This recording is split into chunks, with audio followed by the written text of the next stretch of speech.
తెలంగాణలో రేవంత్ రెడ్డి ఏమో ఇంకో పార్టీకి అవకాశం లేదు, మేమే 2034 వరకు అనేసి ఆయన మాట్లాడుతున్న మాటలు మనం చూస్తూనే ఉన్నాం. నేను కొత్తగా చెప్పేదేం లేదు. 2034 వరకు మేముంటుంది, మాది అద్భుతమైన పాలన, ప్రజాపాలన. అసలు ఇక రోజు ఆ ఫేకుడు అయితే మనం చూస్తున్నాం.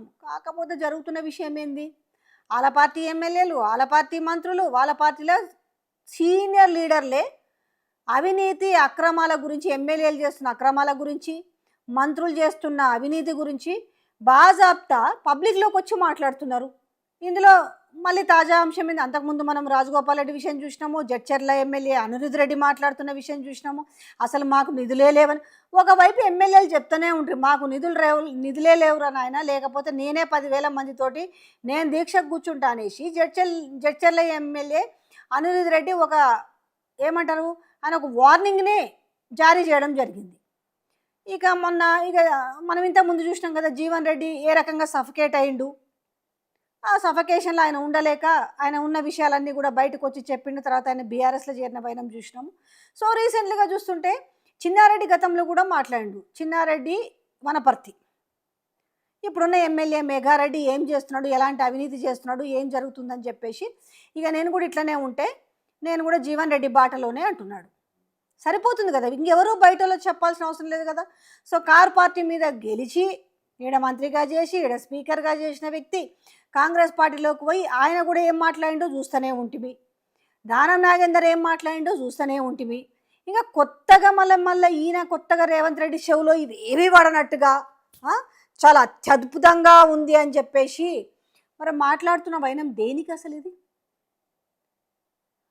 మీదికెళ్ళి మన కొండా సురేఖ ఆమె చూసినాము, పరకాల పోయి కావలసుకొని ఎవరన్నా సైలెంట్గా టికెట్లు ఎప్పుడో ఏందో, వచ్చే ఎలక్షన్లకు రాజవడో రంగడెవడో తెలియదు.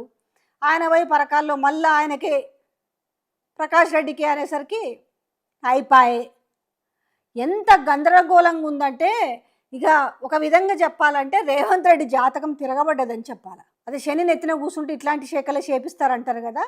కనీసము పార్టీలో ఏం జరుగుతుంది, పార్టీలో అసలు సీనియర్ల ప్రాధాన్యత ఏంటి, మిగతా వాళ్ళ ప్రాధాన్యత ఏంటి, ఇన్ని మర్చిపోయి ఈ తతంగం అంతా మర్చిపోయి అంతా అద్భుతంగా ఉందంటే సార్ ఒకసారి చూసుకోండి. మీ జాతకం ఎన్ని రోజులు బాగుందేమో కానీ జాతకం తిరగబడుతుంది. ఒకసారి చూయించుకొనేమని ఉంటే సవరించుకోవడం. మొన్న వర్ణయాగం చేసిరు కదా, దాంతోపాటు ఆ జాతకాన్ని సవరించుకోవడానికి మరి ఏదైనా యాగం ఉంటే చేయండి. ఆ జీవన్ రెడ్డి బాటలోనే చిన్నారెడ్డి అంటే మీరే పంపించాలని పొమ్మనలేక పొగబెడుతున్నారా? పొమ్మనలేక పొగైంది డైరెక్ట్గానే పొగబెడుతున్నట్టు అనిపిస్తుంది కదా. ఎమ్మెల్యేలు అందరూ తిరుగుబాటు చేస్తున్నారు ఒక్కొక్కరిగా.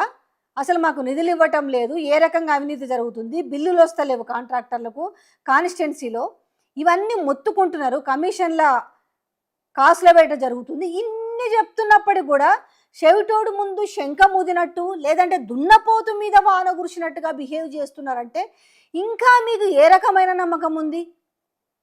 మేమే గెలుస్తాం అనేసి మీరు రాగం పాడుతున్నారంటే ఇదే అంటారు. దీన్నే ఆఖరి రాగం అంటారో మరి ఏమంటారో నాకైతే అర్థమవుతలేదు. కానీ ఒకసారి చూడండి రాడు ఏమవుతుందో.